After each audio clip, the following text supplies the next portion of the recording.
안녕하세요. 우리 채널 오시기를 환영합니다. 오늘의 사연을 소개하겠습니다. 우리 가족은 지방도시에 살고 있습니다. 저는 그곳에서 공무원 생활을 하고 있었어요. 우리 가족은 홀어머니와 남동생 부부가 있습니다. 저는 결혼했다가 1년도 안 돼서 이혼을 했습니다. 이혼 사유는 다 제 잘못이었기에 입이 10개라도 할 말이 없네요. 그 일을 겪으면서 제가 그동안 얼마나 못난 짓을 했던 것인지 뼈저리게 느끼고 또 느꼈거든요. 결혼을 하기 전까지만 해도 저는 홀어머니가 무슨 문제가 될까 하는 생각을 하곤 했는데요. 아내 입장에서 보면 참 힘들 수밖에 없었겠구나 하는 생각만 드네요. 우리 어머니는 절대 그런 사람이 아닐 것이라는 말도 안 되는 생각으로 세상을 살고 있었거든요. 그랬기에 아내가 그렇게 힘들어하는데도 미처 아내의 마음을 헤아리지 못했습니다.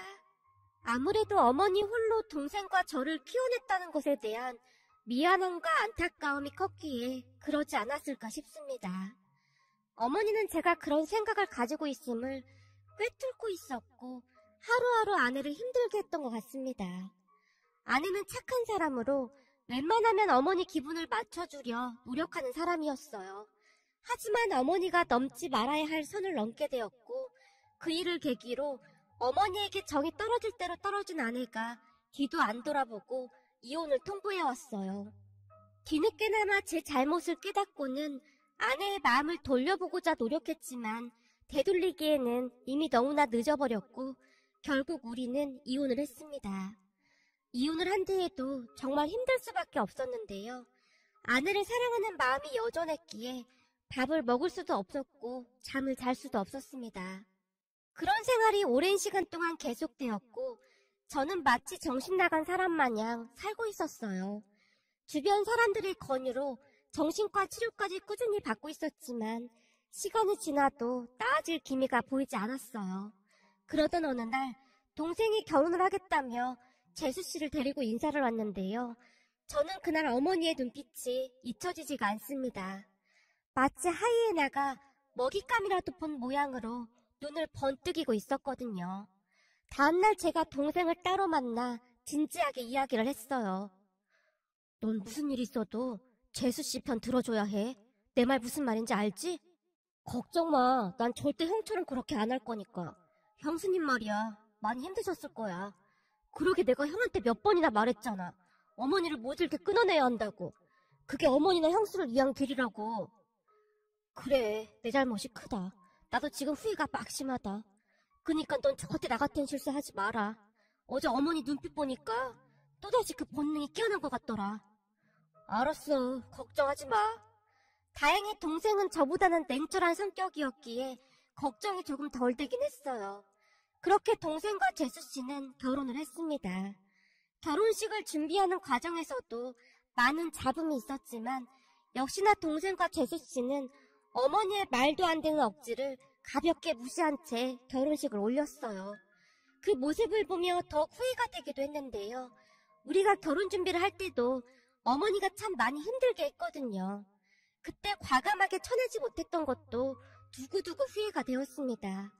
암튼 동생과 재수씨는 놀랄 만큼 어머니의 말도 안 되는 억지를 차단하며 나름 잘 지내고 있었어요. 다만 어머니는 재수씨에게 불만이 가득한 채 제게 하루에도 몇 번씩 하소연을 했지만 저는 그냥 모른 척하고 말았습니다. 그러던 어느 날 본가 동네에 살고 있던 작은어머니에게서 전화가 걸려왔어요. 아주 오래전부터 우리 본가와 작은 집이 같은 동네에 살고 있었거든요. 작은어머니는 좋은 분으로 우리 어머니에게 워낙 많이 시달리다 보니 두 분은 남보다 못한 존재로 지내고 있었어요. 다만 집에 무슨 일이 있을 때마다 작은어머니가 제게 연락을 주셨고요. 그날도 작은어머니가 혼비백 사는 목소리로 제게 물었어요. 현우야, 너 지금 어디니? 저요? 회사죠. 근데 무슨 일 있어요? 너 지금 빨리 집에 와야겠다. 니네 엄마가 또 대형사고 쳤어. 네? 대형사고라니요? 그게 무슨 말씀이세요? 니네 엄마가 말이야. 안서돈을 불러서 또 김장을 시킨 모양이야. 네? 또요? 진짜 미치겠네. 대체 어머니는 왜 그러는 걸까요? 지금 네가 그런 말 할 때가 아니야. 빨리 와야겠다. 니네 엄마 무서워서 통화도 오래 못하니까 너 지금 빨리 좀 와. 내가 네 동생 현준이한테 전화할 거다가 너한테 한 거야. 현준이가 와봐야 더 난리만 나지 않겠니? 작은 어머니가 급히 전화를 끊었고 제가 직장 상사에게 양해를 구하고는 집으로 출발을 했습니다. 집으로 가는 내내 두통이 밀려올 정도였는데요. 사실 아내와 제가 이혼하게 된 이유도 바로 그거였거든요. 그러니까 우리 어머니가 우리 몰래 장모님을 마구마구 부려먹었었는데요. 그러다가는 몸이 약했던 장모님이 쓰러지기까지 했거든요. 나중에 알고 보니 그렇게 이를 부려먹었던 게 하루 이틀이 아니었더라고요. 작은 어머니도 나중에 알고는 우리 어머니를 말렸다고 했지만 어머니가 워낙 고집도 세고 막말을 일삼는 분이라 우리 부부에게 절대 말하지 말라며 작은 어머니를 협박까지 했다고 합니다.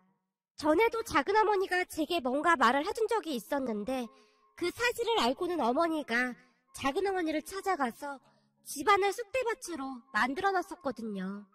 그랬기에 작은 어머니는 괜시레 상관하고 싶지가 않았답니다. 한마디로 우리 어머니랑 절대 엮이고 싶지가 않았던 것이죠. 그런데 그날은 도저히 안 되겠던 모양이었는지 작은 어머니가 다급하게 전화를 한 것 같았어요. 그렇게 급히 운전을 해서 어머니 집으로 갔는데요. 동네 사람들이 어머니 집 담을 에워싼 채 구경을 하고 있었어요. 급한 김에 제가 대문을 힘껏 걷어차고는 집 안으로 들어갔는데 집 안에 들어서자마자 경악을 하고 말았답니다. 세상에나 마당이 난장판이 나 있었어요. 이미 김장은 끝난 모양인지 김치통에 김치가 담겨져 있는 것도 있었고 또 다른 김치통과 김치가 마당을 굴러다니고 있었는데요. 김장김치가 여기저기 막 굴러다니고 있었다고 생각하시면 될 것 같네요. 거기다 두 분의 모습도 눈뜨고 볼 수가 없었는데요. 두 분 다 김치국물 범벅이 되어 있었거든요. 제가 놀라서 그 자리에 얼어붙은 채 넋을 놓고 있었는데 저를 보자마자 어머니의 목소리가 높아졌습니다. 아니 사돈이란 사람이 뭘 그렇게 빡빡하게 굴어. 김장 좀 도와준다고 돈을 달라니? 이게 어느 나라 법이야? 사돈 말 한번 잘했소이다. 저한테 사돈이 먼저 전화했었잖아요. 일당 줄 테니 와서 김장 좀 도와달라고요. 근데 갑자기 왜 말을 바꾸느냐 그 말입니다. 그래서 내가 김장김치 한 거 좀 나눠준다고 했잖소. 옛날에는 다들 그렇게 살았는데 말귀를 못 알아먹고 계속해서 돈을 달라는 게 말이나 되는 소리냔 말이요. 우리 집은 일찌감치 김장 끝내서 가져갈 필요가 없다는데 왜 자꾸 김치로 가져가라고 하는 거요? 내가 오늘 여기 오자마자 사돈한테 물었잖소. 오늘 일당 받고 하는 거 맞냐고요. 그랬더니 맞다고 했잖아요. 근데 이제 와서 왜 딴 말을 하는데 그 말이요. 내가 언제 그랬어? 증거 있어? 이 옆판 내가 어디서 있지도 않은 말을 지어내고 있어. 어머니가 가소롭다는 듯이 사돈 어르신에게 소리쳤어요. 내가 이럴 줄 알고 다 녹음했소이다. 우리 딸이 그러는데 사돈이 그렇게나 말을 바꾼다면서요. 그래서 내가 오자마자 사돈 목소리 그대로 다 녹음해놨어요. 라면 사돈 어르신이 휴대폰에 녹음된 것을 재생시켰습니다. 알고 봤더니 사돈 어르신도 정말 대단했는데요.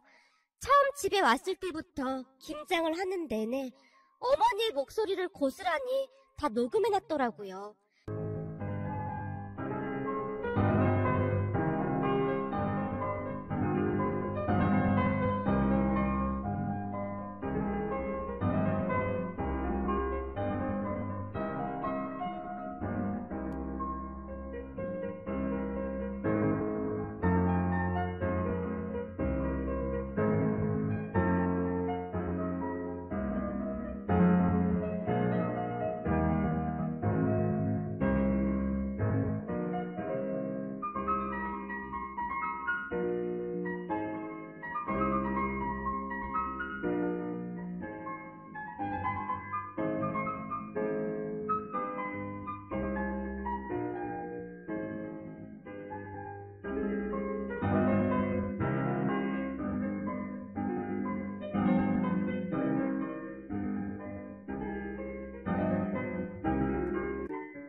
제가 보기엔 사돈어르신도 작정을 하고 집으로 온 것 같았어요.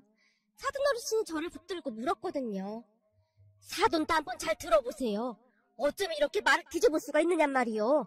거기다 일을 하던 내내 반말하면서 무슨 일꾼 부리듯이 하는데 딸 가진 게 무슨 큰 죄라도 되는 거요? 왜 말끝마다 딸 가진 게 죄인이니까 이런 걸 해야 한다는 말을 하는 겁니까? 그리고 교양 없이 사돈한테 반말하지 마시죠. 라며 집안이 떠내려가라 소리를 질러대셨어요. 녹음된 목소리에는 정말로 그런 말들이 새어나왔는데요. 어머니가 사돈어르신에게 그러니까 아들을 낳았어야지. 딸을 낳으니까 이 생고생을 하고 있는 거 아니야. 딸 낳은 당신 업부라고 생각해. 라는 말을 몇 번이나 하고 있었어요. 사돈어르신이 녹음된 것을 아주 큰 소리로 틀어놔서 동네 사람들까지 다 들릴 정도였기에 여기저기서 시근거리는 소리가 들리기 시작했습니다. 아니 어디 사돈한테 반말을 해? 그리고 딸 가진 게 왜 죄야? 아주 고닥다리 생각을 하고 있구만. 그러게. 그러니까 큰 며느리가 1년도 못 살고 이혼했지. 그때 큰 며느리 엄마한테는 더 했잖아. 아주 독종 중에 독종이네. 근데 작은 며느리 엄마는 아주 보통 얘기가 아니네. 내가 보기엔 임자 제대로 만난 것 같구만. 마치 재미난 구경거리라도 생겼다는 듯이 동네 사람들의 목소리가 담벼락을 넘어서 고스란히 들려왔습니다. 그 순간 제가 이성을 잃고 말았는데요. 김치가 담겨있던 김치통들을 마구마구 마당에 집어 던져버렸어요. 왜 이딴 걸 사돈어르신한테 시켜? 엄마가 사람이야? 그때 우리 장모님한테 난리를 쳐놓고는 엄마가 사람이냐고. 아들, 너 지금 엄마한테 뭐 하는 거야? 다른 사람도 아니고 네가 엄마한테 어떻게 이럴 수가 있어? 그 소리도 더 지긋지긋해. 내가 엄마 때문에 이혼까지 했는데 어떻게 또 이럴 수가 있어? 네가 이혼한 게 왜 내 탓이야? 네 마누라가 대바라져서 그런 거지. 또 오늘따라 왜 이러는 거냐? 네가 엄마 편을 안 들어주면 어떡해? 됐고, 더 이상은 나도 엄마 이해 못할 것 같아. 엄마 이 정도면 진짜 병인 거야. 어떻게 매번 이런 짓을 할 수가 있어? 그리고 우리 집사람이 그때 뭘 그렇게 잘못했어? 아니 잘못한 게 없긴 왜 없어. 가면 며느리가 시댁에 와서 그 난리를 쳤는데 그건 엄마가 장모님 일 시켜서 장모님이 쓰러져서 그런 거잖아. 엄마 진짜 안 되겠다. 그럼 뭘 잘못했는지 전혀 모른다는 거네? 나도 이제 엄마 얼굴 안 보고 살 테니까 그런 줄 알아. 만약에 직장까지 쫓아와서 또 한 번 난리치면 바로 사표 내고 사라져버릴 테니까 그런 줄 알아. 아들, 네가 엄마한테 어떻게 이럴 수가 있어? 넌 엄마 아들이잖아. 엄마가 니들을 어떻게 키웠는데? 어떻게 키우긴 뭘 어떻게 키워? 아버지가 남겨준 돈으로 떵떵거리면서 키웠지. 엄마 그러는 거 아니야. 돈 좀 있다고 사람을 그렇게 막 부려먹고 그러는 게 사람이 할 짓이야? 내가 괜히 그랬어? 혼수라고 한 것도 없어서 어디 가서 창피해서 말도 못했어. 그런데 안 그러게 생겼어? 생각해봐라. 공무원 아들을 둔 내가 왜 그런 땡전 한 푼 없는 집 애를 며느리로 봐야 하느냔 말이야. 어머니의 입에서 나오는 말들은 상상을 초월했습니다. 사실 어머니가 우리 형제를 홀로 키운 것은 맞지만 아버지가 남긴 재산이 상당히 많았기에 우리를 키우면서 돈 때문에 힘들다거나 그러진 않았어요. 오히려 재산을 가지고 주변에 갑질이란 갑질을 참 많이도 했습니다. 한마디로 돈이 좀 있다고 온갖 유세를 다 부리며 산 거죠. 다만 어머니는 아버지가 돌아가시고 난 뒤 시도 때도 없이 우리 형제에게 세뇌 교육을 시키곤 했는데요. 이 엄마가 혼자 니들 둘 키우느라 얼마나 고생하는지 알지? 다른 엄마들 같았으면 자식들이고 뭐고 다 내팽개치고 벌써 재혼해서 혼자 잘 먹고 잘 살았어. 저 윗동네의 철우 엄마도 철우 두고 재혼해서 잘 살고 있다고 하잖니? 그니까 니들은 항상 엄마한테 고맙게 생각해야 해. 알았어? 적어도 엄마가 니들 때문에 희생하고 산 거에 대한 대가는 받아야 하지 않겠냐? 그게 세상인 거야. 그니까 무조건 공부 열심히 해야 돼. 절대 엄마 실망시키면 안 된다. 무조건 엄마 말만 들어야 하고. 라는 말을 거침 하루도 빠짐없이 하곤 했습니다. 이 세뇌 교육이라는 게 참 무서운 게 말이죠. 학교 다닐 때부터 그 말을 매일매일 듣다 보니 우리도 모르게 엄마의 말이 머릿속에 새겨져 버렸고 무조건 엄마 말을 잘 들어야 한다. 그래야 엄마가 우리를 두고 집을 나가지 않는다라는 생각으로 두려움 속에 살았던 것 같습니다. 특히나 동생보다 제가 더 많은 두려움을 느끼곤 했는데요. 우리 형제를 두고 엄마가 집을 나가버리면 불쌍한 내 동생은 어떡하지? 하는 생각까지 하면서 살았거든요. 그렇게 우리는 엄마가 시키는 것만 하고 살았습니다. 제가 공무원이 된 것도 엄마가 무조건 공무원이 되라고 해서 됐던 거였고요. 하지만 아내를 만나면서 어머니와 조금씩 틈이 벌어지기 시작했습니다. 그동안 살면서 여자에게 관심조차 없었는데 아내를 보자마자 그만 한눈에 반해버렸거든요. 아내는 작은 병원에 간호조무사로 일을 하고 있었는데요. 감기에 걸려 그 병원에 갔다가 만나게 되었어요. 후광이 비친다는 말이 있잖아요. 아내를 보는데 그 후광이 비치고 있더라고요. 그리곤 제가 아내를 쫓아다니기 시작했습니다. 아내는 홀어머니와 함께 살고 있었지만 알뜰하고 성실하게 사는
그런 사실 나도 이렇게까지 할 생각은 없었어요. 근데 해도 너무하더라고요. 사실 안 싸더니 전 사돈한테 어떻게 했는지도 다 들었습니다. 그래서 저도 오늘 작정을 하고 온 겁니다. 저는 그런 꼴 절대 참고 넘기는...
성격이 아니라서요. 그런데 일이 이렇게 커질 줄은 정말 몰랐어요. 아닙니다. 잘하셨습니다. 우리 어머니가 심하게 한 게 맞는걸요. 제가 다시 한번 사과드리겠습니다.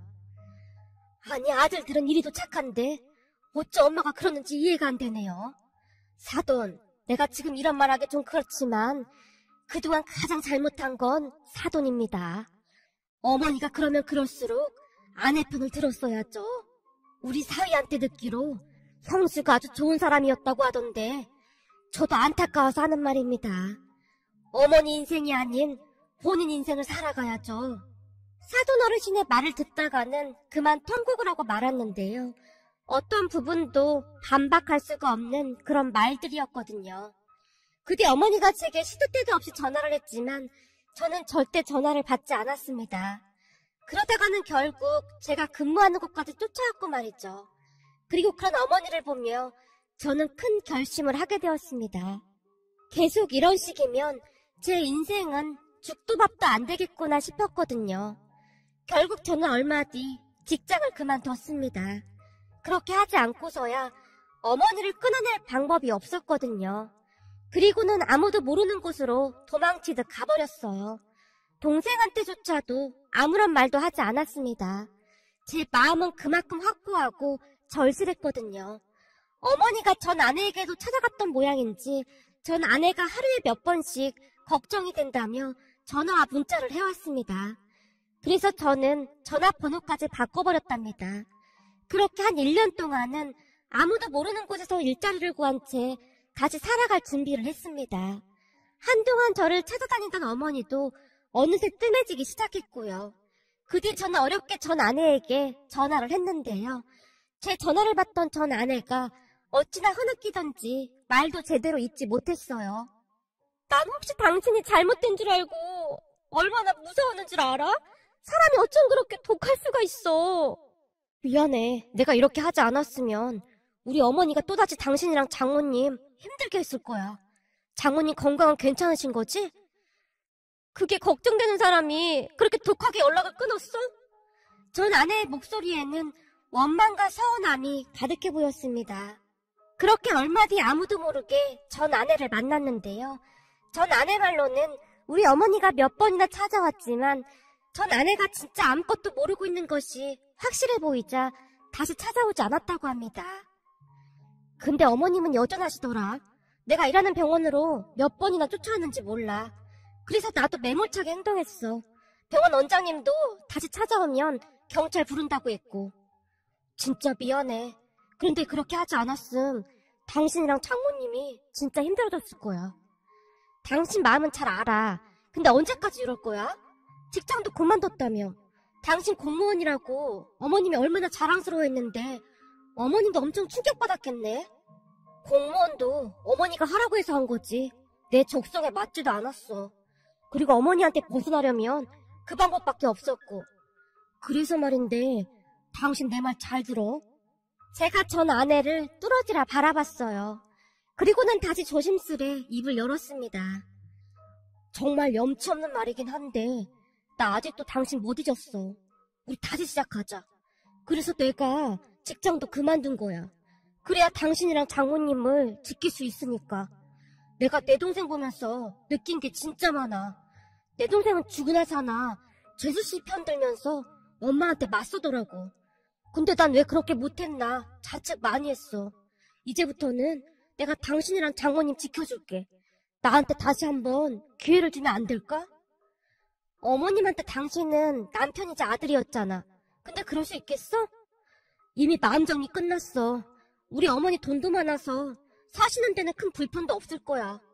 내가 지금 자리 잡은 곳에 가서 우리 셋이 다시 시작하자. 나 일자리도 구했어. 다행히 아내도 제 뜻을 따라줬기에 우리는 다시 재결합을 할 수 있었습니다. 그리고 한참 나중에 동생과도 통화를 했는데요. 동생에게 우리가 재결합했다는 것을 말했더니 진심으로 축하해주더라고요. 형, 진짜 축하해. 사실 나도 그동안 형 행동이 답답하긴 했어. 당연히 그랬어야지. 어머니도 걱정하지 마. 내가 왔다 갔다 하면서 들여다보고 있어. 혹시 재수씨 힘들게 하는 건 아닌지 모르겠다. 걱정 마. 저번에 우리 장모님 하는 거 봤지? 아내도 장모님 닮았어. 멘탈이 아주 강해. 절대 지고는 못 사는 성격이거든. 나도 놀란 게 요즘 어머니가 우리 아내 눈치까지 보더라니까. 어머니가 재수씨 눈치를 본다고? 그렇다니까. 어머니가 말도 안 되는 행동을 하면 아내가 아주 매몰차게 행동해버리거든. 어찌나 강다니는지 몰라. 어머니가 쩔쩔매고 있다니까. 거기다 처가에 돈도 좀 있어서 그런지 더 눈치를 보더라고. 그러니까 형은 아무 걱정하지 말고 형수님이랑 잘 살아. 사돈어르신도 잘 지내시지? 그동안 못해드린 것까지 잘해드려. 당분간은 우리도 만나지 말고 가끔 이렇게 통화만 하고 지내자. 요즘은 어머니가 우리 아내 일하던 곳에 안 가나 모르겠다. 형, 우리 아내가 그러는데 어머니가 계속 그러면 병원 치료 받아야 한다고 그랬다나 봐. 그랬더니 아무 말도 못하더라고. 그니까 너무 걱정은 하지 마. 다행히 재수씨가 보통 성격이 아니었기에 어머니의 길을 꺾어놓은 모양이었는데요. 저는 사돈어르신이 우리 어머니에게 하는 것을 보니 충분히 그럴 수 있겠다 싶었습니다. 우리 어머니 같은 분은 오히려 재수씨같이 강한 사람이 잘 맞겠다 싶기도 했어요. 재수씨는 어머니의 엄살을 절대 받아주지 않는다고 했으니까요. 계속 받아주지 않자 동생과 재수씨마저 등을 돌릴까 싶어 엄청 눈치만 보고 있다고 합니다. 그 뒤에 우리는 장모님과 함께 잘 지내고 있습니다. 둘이 같이 맞벌이를 하기에 돈도 크게 부족하지도 않고요. 우선은 마음이 편하니까 그저 행복하기만 합니다. 앞으로 우리 어머니를 다시 만날 날이 있을지는 잘 모르겠지만 절대 변할 뿐이 아니기에 다시 만나고 싶진 않습니다. 저는 이제부터 우리 장모님과 아내를 지켜야만 하니까요. 오늘의 사연은 여기까지였습니다. 즐겁게 보셨다면 구독, 좋아요 부탁드립니다. 고맙습니다.